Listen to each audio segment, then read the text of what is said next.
विशेषकर जो हमारा युवा वर्ग है। स्वतंत्रता ये नहीं थी। इतनी सदियों की पीड़ा के बाद अगर देश को आजादी मिली है तो मैं इसको शक्तिशाली बनाकर ही रहूंगा।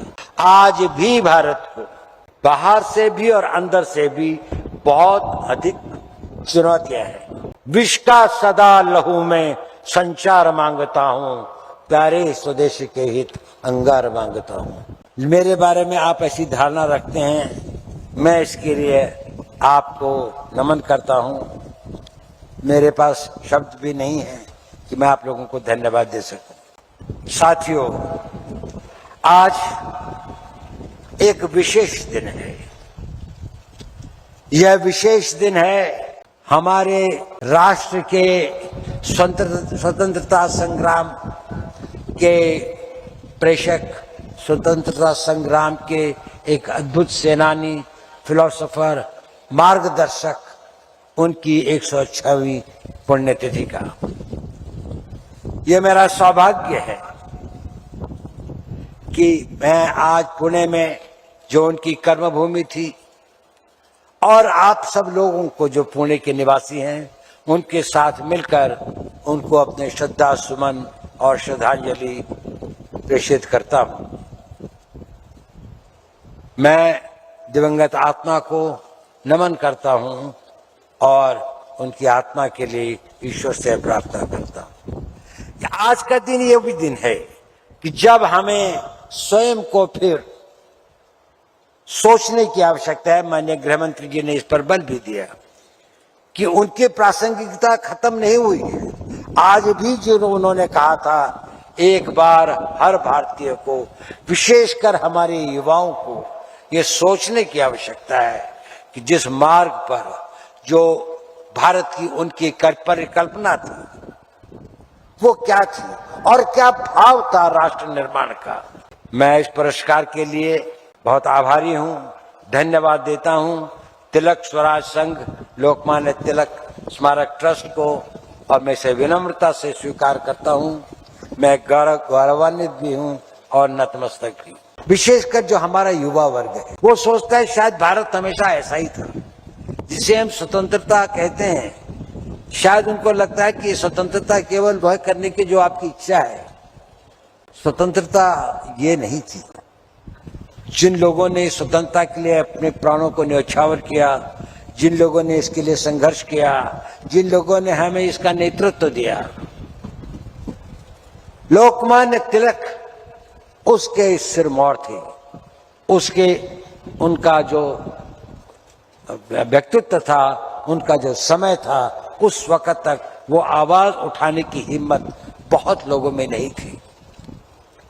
लोगों में एक त्रासदी थी, एक पीड़ा थी, एक वेदना थी, एक करा रहा था समाज। लेकिन जो चाहते भी थे कुछ बोलना, वो यही कहते थे कि हम किसी तरह से कोई रास्ता निकालें, बातचीत करके, इनके कुछ संयम का प्रयोग करके, लेकिन वो कठिन रास्ता मुकाबला करके और इसको जीत के ले। ये शायद इसका नेतृत्व और इसका भाव उन्होंने ही देश को दिया। दास्ता की बेड़ियों को उन्होंने झंझोड़ने के लिए देश के युवकों और देश की जनता में एक नई चेतना और पौरुष का प्रादुर्भाव किया। पुणे से एक छोटा सा संबंध मेरा भी है। आज से लगभग 76 वर्ष पूर्व मैं इस शहर में आया था, जब मेरे पिता आर्मी में यहां पर पोस्टेड थे। शायद इस सभागार में बहुत कम लोग होंगे जो उससे पहले, या कुछ ही लोग होंगे जो उससे पहले पुणे में आए होंगे जब मैं आया। और मैंने अपना स्कूल की पढ़ाई यहीं से शुरू की। मैं लगभग 1.25 साल 1.5 साल यहाँ रहे। उसके बाद मेरे पिताजी की ट्रांसफर दिल्ली आर्मी हेडक्वार्टर्स में हो गई, लेकिन मैं यहाँ पर रहा वो 1-1.5 साल। बहुत सारी चीजें तो मैं भूल गया, लेकिन 2 चीजें मुझे याद है। एक तो है, हर मंगलवार को मेरी माँ का मुझे लेके चतुर्सिंगी देवी के मंदिर में जाना। वो हमारे यहाँ एक तरह की बड़ी मोटी सी रोटी बनाते, उसको रोट कहते हैं, उसको काटते थे मीठी होती थी उसके अंदर में, उसका भोग चढ़ाते थे और कुछ और चीजों का भोग चढ़ाते, जो घर में आके हम लोग खाते थे तो हमें अच्छा लगता था। उनकी बड़ी आस्था थी। और दूसरी थी कि हमारे स्कूल में एक परंपरा थी कि प्रार्थना के बाद में एक असेंबली होती थी जिसमें कोई वरिष्ठ टीचर कुछ व्याख्यान देते थे 10-15 मिनट के लिए, किसी मोरालिटी के इशू पर, किसी महापुरुष के जीवन पर, विद्यार्थियों के कर्तव्य के, कुछ भी अच्छी बातों पर। हमारे हिंदी के एक बहुत ही अच्छे वो थे, बहुत अच्छे वक्ता भी थे, उन्होंने लोकमान्य तिलक के जीवन पर एक व्याख्यान दिया था और उसके बाद में पुणे के अंदर में उनका बारे में मुझे पता लगा। तो मेरा पहला जो एक्सपोजर हुआ लोकमान्य तिलक जी के जीवन के बारे में 5 साल की उम्र स्कूल में हुआ। मैं कल्पना भी नहीं कर सकता था कि 76 ईयर्स के बाद मैं फिर इसी पुणे की धरती पर किसी दिन उनकी स्मृति में बनाए हुए पुरस्कार को प्राप्त करने के लिए यहां पर हाजिर हूं। ये मेरा सौभाग्य भी। साथियों, उनके योगदान को समझने के लिए हमें टाइम क्लॉक में पीछे जाना पड़ेगा। कैसा समय था, हल्की हल्की, अब कहते बड़ी प्रॉब्लम्स थी, शायद ये नहीं था। आजकल के लोग जो अपने राइट्स की बात करते हैं उनको ये नहीं पता कि इन राइट्स को अगर हम मिसयूज करेंगे तो शायद जिन लोगों ने इन राइट्स के लिए अपना इतना सर्वस्व त्याग किया उनकी आत्मा को कितना कष्ट पहुंचेगा। हिंदी में पहला गद्य साहित्य में एक नाटक लिखा गया, उसका नाम था भारत दुर्दशा। 1850 में भारतेंदु हरिश्चंद्र, जिन्होंने हिंदी में गद्य लिखने की परंपरा शुरू की थी, उससे पहले पोइट्री थी, कविताएं लिखी जाती थी, साहित्य के अंदर में गद्य लिखने का वो नहीं था। एक दो पहले प्रयास हुए थे लेकिन वो कामयाब नहीं हुए। उसको यदि आप पढ़ें, उसमें उन्होंने एक चित्रण किया है कि भारत की क्या अवस्था थी, कितनी यातना थी, कितनी वेदना थी, कितना अत्याचार था, और उसके बाद भी किसी में आवाज उठाने की हिम्मत नहीं थी। उस अत्याचार में अंग्रेजों का वो तो था ही, लेकिन उसके साथ साथ हमारा देश के भी एक वर्ग था जो शायद इस बात को नहीं समझता था कि देश की स्वतंत्रता और उसके लिए वो अपने निज स्वार्थों के लिए उसका अपोजिशन करते हैं या उसको स्वीकार करने को तैयार नहीं है। चाहे वो छोटे जमींदारी थी या रजवाड़े थे, ये थे, उन इलाकों में तो और भी अधिक वो था। भारत की उस दुर्दशा के काल में देश के विभिन्न भागों में एक वो शुरू हुई, लेकिन एक सबसे बड़ी जो प्रारंभ हुई एक स्ट्रीम वो महाराष्ट्र में थी, और जिसका नेतृत्व जो है वो लोकमान्य तिलक जी ने किया। उन्होंने केवल ये नारा नहीं दिया कि स्वराज मेरा जन्मसिद्ध अधिकार है और मैं इसे लेकर रहूंगा, ये उनका सिंहनाद था। ये एक नए इतिहास की रचना का एक बड़ा विजन था, और इसमें महत्वपूर्ण स्पष्ट ये तो था ही कि मैं स्वराज मेरा जन्मसिद्ध अधिकार है, उससे बड़ा जो वाक्य जो क्लॉज था वो ये था, और मैं इसे लेकर रहूंगा। ये धारणा जो थी उनकी, ये विश्वास जो था उनका, और ये मनोबल जो था उनका, वो चाहते थे कि देश के हर नागरिक का ऐसा ही मनोबल बने कि मैं इसे लेकर ही रहूंगा। हमें बताया गया है कि आज भी वो बात प्रासंगिक हैं। यदि अगर वो आज होते तो क्या कहते, तो हमें क्या नया स्लोगन देते, एक नया युद्ध घोष देते, तो शायद वो कहते कि भारत को सशक्त और विकसित बनाना मेरा जन्म सिद्ध कर्तव्य है और मैं इसे करके ही रहूंगा। आज का अगर हमारा यूथ, आज का अगर हमारा भारत का हर वो कि अगर इतने कष्ट, इतनी सदियों की पीड़ा के बाद अगर देश को आजादी मिली है तो मैं इसको शक्तिशाली बनाकर ही रहूंगा। मैं इसे जीवन के आखिरी सांस तक मैं इसके लिए जो भी कर सकूंगा करूंगा। इस भावना को अगर आज हम अपने समाज में, अपने युवाओं में, अपने आने वाली पीढ़ियों में अगर वो कर सके तो ये हमारा बहुत बड़ा कंट्रीब्यूशन होगा।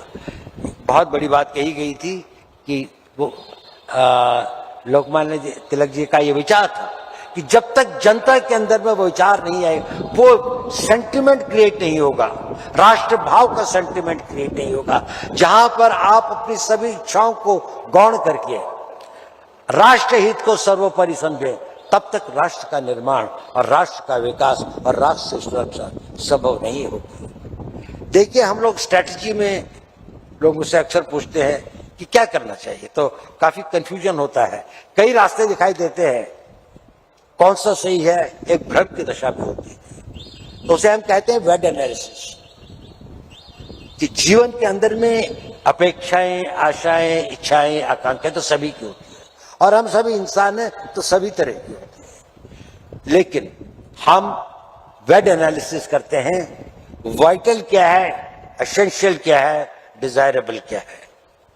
और यदि राष्ट्र सेवा हमारे लिए वाइटल है, अगर राष्ट्र को शक्तिशाली बनाना हमारे लिए वाइटल है, तो उसके सामने सारी इच्छाएं जो हैं वो गौण हो जाती हैं। एसेंशियल और डिजायरेबल वो होती हैं, वो गलत नहीं होती, शायद उसका कुछ लेजिटिमेट वो भी हो, परंतु क्योंकि वह नेशनल इंटरेस्ट के आड़े आती हैं तो हम उस किसी राह में नहीं जाएंगे जो कि हमारे राष्ट्र को नुकसान पहुंचाता है, चाहे मेरा उसमें निजी फायदा हो, चाहे उसमें मेरे वर्ग का, मेरी गांव का, मेरे जाति का कुछ भी हो, लेकिन अगर वो राष्ट्र हित में नहीं है तो वो मेरे हित में नहीं है। आज अगर हम लोकमान्य तिलक जी के इस पुण्यतिथि के अवसर पर एक नया संकल्प ने, एक नए भारत को बनाने के लिए, इसे शक्तिशाली करने के लिए, तो हमारे लिए शायद ये हम एक नए इतिहास का निर्माण करें। भारत अभी वहां नहीं पहुंचा है जहां उसे होना चाहिए। ऐसा लगता है कि शायद हम स्वतंत्र हैं तो हमारे ऊपर सारी जिम्मेदारियां खत्म हो गई हैं।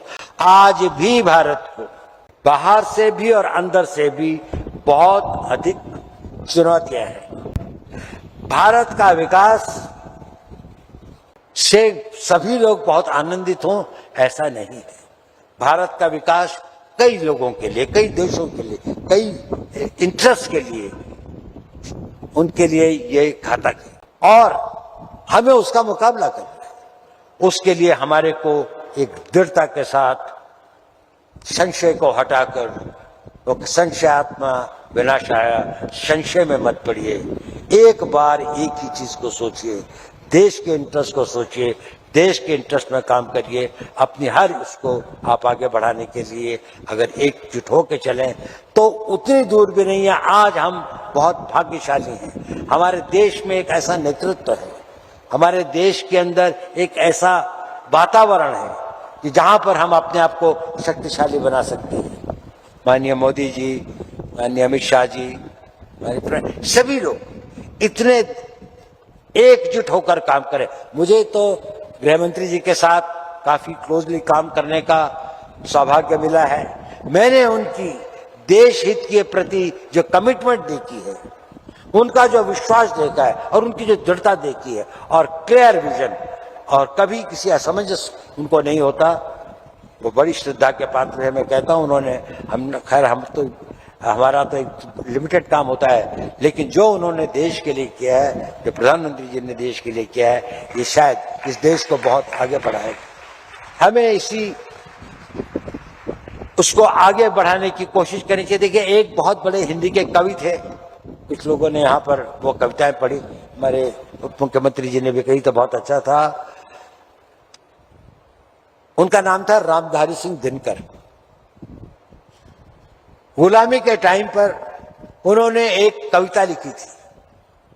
मैं चाहता हूं कि हम सब लोग समय मिले तो एक छोटी सी कविता है, 15, 16, 20 लाइन की, उसको पढ़े तो, और उसका नाम है आग की भीख। उसमें उन्होंने कई बातें लिखी हैं और अच्छी कविता है, रोंगटे हिला देने वाली कविता है, लेकिन उसमें कुछ सोचने का विषय भी था। और कवि जो है ईश्वर से प्रार्थना कर रहा है, भीख मांग रहा है। वो ईश्वर से वरदान मांगने के लिए जाता है तो कहता है, क्या चाहिए मुझे कि तम वेदनी किरण का संधान मांगता हूं। तम अंधेरे को कहते हैं, जो तम को वेद सके, जो अंधेरे से थ्रू मुझे क्या कहते हैं हम लोग उसको, जिसको नाइट विजन जैसे दे सके, तो तम वेदनी किरण का संचार मांगता हूं, जड़ता विनाश को फिर भूचाल मांगता हूं। ये जो जड़ भाव है जो कि आपको भ्रमित कर देते हैं, आपको उन दिशाओं में ले जाते हैं कि आप अपनी देश की, राष्ट्र की, मानवता की, समाज की जो सही दिशा है उसको छोड़कर आप निजी इंटरेस्ट की दिशा में चले जाते हैं, आप सेक्टेरियन इंटरेस्ट की दिशा में चले जाते हैं, पॉपुलैरिटी में चले जाते हैं। विष का सदा लहू में संचार मांगता हूं, प्यारे स्वदेश के हित अंगार मांगता हूं। तो दिनकर की वो जो ललकार थी कि प्यारे स्वदेश के हित, विष का सदा लहू में संचार मांगता हूं, तूफान मांगता हूं, विस्फोट मांगता हूं, चढ़ती जवानियों का श्रृंगार मांगता हूं। आज का जो यौवन है, आज का जो यूथ है, वो अपने आप को समर्पित करे, पूर्ण रूप से ये सोचे कि मैं राष्ट्र हित में ही करूंगा। अगर मेरे छोटे मोटे इंटरेस्ट हो भी, चाहे कुछ हो, उनको मैं नजरअंदाज करूंगा, वो बात की बात है। अभी तो देश को बनाना है, ये वो समय है जो हम गंवा नहीं सकते। ये एक विंडो ऑफ अपॉर्चुनिटी इस देश के इतिहास में आई है और मुझे आशा है कि हम लोग इसको कामयाब सिद्ध होंगे और अपना एक नया इतिहास बनाएंगे। बहुत बहुत धन्यवाद। जय हिंद, जय भारत।